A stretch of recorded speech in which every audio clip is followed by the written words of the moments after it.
YouTuber Sameer MD ಬಂಧನ ಸಾಧ್ಯತೆ ಕಂಡು ಬರ್ತಾ ಇದೆ. ಧರ್ಮಸ್ಥಳದ ಬಗ್ಗೆ ಅಪಪ್ರಚಾರ ಮಾಡಿದಂತಹ ಆರೋಪ ಸಮೀರ್ ಮೇಲೆ.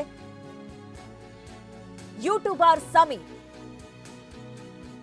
ಬಂಧಿಸುವಂತಹ ಸಾಧ್ಯತೆಗಳು ಕಂಡು ಬರ್ತಾ ಇದೆ. ಯಾವುದೇ ಕ್ಷಣದಲ್ಲೂ ಸಮೀರ್ ಬಂಧಿಸುವಂತಹ ಸಾಧ್ಯತೆ.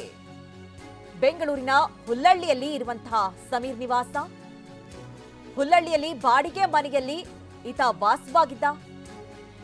ಸಮೀರ್ ಬಂಧನಕ್ಕೆ ಈಗ ಧರ್ಮಸ್ಥಳ ಪೊಲೀಸರು ಕೂಡ ಆಗಮಿಸಿದ್ದಾರೆ. ಧರ್ಮಸ್ಥಳ ಪೊಲೀಸರಿಗೆ ಬನ್ನೇರುಘಟ್ಟ ಪೊಲೀಸರು ಕೂಡ ಸಾಥ್ ಕೊಟ್ಟಿದ್ದಾರೆ. ಪೊಲೀಸರು ಬರುವಂತಹ ಮಾಹಿತಿ ತಿಳಿದು ಸಮೀರ್ ಪರಾರಿಯಾಗಿರುವಂತಹ ಸಾಧ್ಯತೆಗಳು ಕೂಡ ಕಂಡು ಬರ್ತಾ ಇದೆ. ನೋಡಿ, ಯೂಟ್ಯೂಬರ್ ಸಮೀರ್, ಮಹೇಶ್ ಶೆಟ್ಟಿ ತಿಮ್ರೋಡಿ, ಗಿರೀಶ್ ಮಟ್ಟಣ್ಣವರು ಇವರ ವಿರುದ್ಧವಾಗಿ ಈಗ ದೂರು ಕೂಡ ದಾಖಲಾಗಿದೆ. ಸಾಲು ಸಾಲು ದೂರುಗಳು ದಾಖಲಾದ ಬೆನ್ನಲ್ಲೇ ಈಗ ಸಮೀರ್ನ ಅರೆಸ್ಟ್ ಮಾಡುವಂತಹ ಸಾಧ್ಯತೆ. ಸಮೀರ್ಗೆ ಬಂಧಿಸಲು ಪೊಲೀಸರಿಂದ ಪೂರ್ವ ತಯಾರಿ ನಡೆದಿದೆ. ಸಿಡಿಆರ್ ಹಾಗೆ ಮೊಬೈಲ್ ನೆಟ್ವರ್ಕ್ ಆಧರಿಸಿ ಹುಡುಕಾಟ ನಡೀತಾ ಇದೆ. ಯೂಟ್ಯೂಬರ್ ಸಮೀರ್ಗೆ ಪೊಲೀಸರು ಹುಡುಕಾಡ್ತಾ ಇದ್ದಾರೆ. ಲೊಕೇಶನ್ ಡಂಪ್ ವೇಳೆ ಪೊಲೀಸರಿಗೆ ಒಂದು ಸುಳಿವು ಕೂಡ ಸಿಕ್ಕಿತ್ತು. ಹುಲ್ಲಳ್ಳಿ ಕ್ರೈಸ್ಟ್ ಕಾಲೇಜು ಬಳಿ ಮನೆ ಲೊಕೇಶನ್ ಇರೋದು ಪತ್ತೆಯಾಗಿತ್ತು. ಮನೆ ಬಳಿ ತೆರಳಿದ್ದಾಗ ಸಮೀರ್ ಇಲ್ಲ ಅನ್ನುವಂತಹ ಮಾಹಿತಿ ಕೂಡ ಸಿಕ್ಕಿದೆ. ಪೊಲೀಸರಿಗೆ ಸಮೀರ್ ಕುಟುಂಬ ಮಾಹಿತಿಯನ್ನ ನೀಡಿದೆ. ಸಮೀರ್ ಬಂದ ತಕ್ಷಣ ಮಾಹಿತಿ ನೀಡುವಂತೆ ಕುಟುಂಬಸ್ಥರಿಗೆ ಸದ್ಯ ಸೂಚನೆಯನ್ನ ಕೊಡಲಾಗಿದೆ. ನೋಡಿ, ಆನೇಕಲ್ನ ಹುಲ್ಲಳ್ಳಿ ಆ ಭಾಗದಲ್ಲಿ ಸಮೀರ್ ಒಂದು ಬಾಡಿಗೆ ಮನೆಯಲ್ಲಿ ವಾಸವಾಗಿದ್ದ. ಇನ್ನು ಮೊಬೈಲ್ ನಂಬರ್ ಅನ್ನ ಟ್ರ್ಯಾಕ್ ಮಾಡಿ ಪೊಲೀಸರು ಅಲ್ಲಿ ಹೋಗ್ತಾರೆ. ಆದ್ರೆ ಸಮೀರ್ ಇಲ್ಲ ಅನ್ನೋದು ಗೊತ್ತಾಗಿದೆ. ಈ ಬಗ್ಗೆ ಹೆಚ್ಚಿನ ಡೀಟೇಲ್ಸ್ ಅನ್ನ ನೀಡ್ತಾರೆ ನಮ್ಮ ಪ್ರತಿನಿಧಿ ರಾಮು. ಈಗ ಸದ್ಯ ಸಮೀರ್ ವಿರುದ್ಧವಾಗೂ ಕೂಡ ಸಾಲು ಸಾಲು ದೂರುಗಳು ಬಂದಿರುವಂತದ್ದು. ಹೀಗಾಗಿ ಪೊಲೀಸರು ಆತನ ವಿಚಾರಣೆ ಕೂಡ ನಡೆಸಬೇಕಾಗಿದೆ. ಹೀಗಾಗಿ ಆತನ ಮನೆಗೆ ಹೋದಂತ ಸಂದರ್ಭದಲ್ಲಿ ಆತ ಇಲ್ಲ ಅನ್ನೋದು ಸದ್ಯ ಏನ್ ಡೀಟೇಲ್ಸ್ ಸಿಗ್ತಾ ಇದೆ, ಪೊಲೀಸರ ಮಾಹಿತಿ ಏನಿದೆ ರಾಮು? ಹೌದು ಮಧು ನಾಗರಾಜ್, ಏನು ಧರ್ಮಸ್ಥಳದ ವಿಚಾರವಾಗಿ ಏನು ಸಮೀರ್ ಮೇಲೂ ಏನು ಕೇಸ್ ಆಗಿರುವಂತದ್ದು. ಯೂಟ್ಯೂಬ್ ಸಮೀರ್ ಏನಿದ್ದಾನೆ ಅವನು ಬನ್ನರಘಟ್ಟ ಪೊಲೀಸ್ ಠಾಣೆ ವ್ಯಾಪ್ತಿಯ ಹುಲ್ವಳ್ಳಿ ಕ್ರೈಸ್ಟ್ ಕಾಲೇಜ್ ಹಿಂಭಾಗದಲ್ಲಿ ಇದ್ದಾನೆ ಅಂತ ಧರ್ಮಸ್ಥಳ ಪೊಲೀಸರಿಗೆ ಮಾಹಿತಿ ಬರುತ್ತೆ.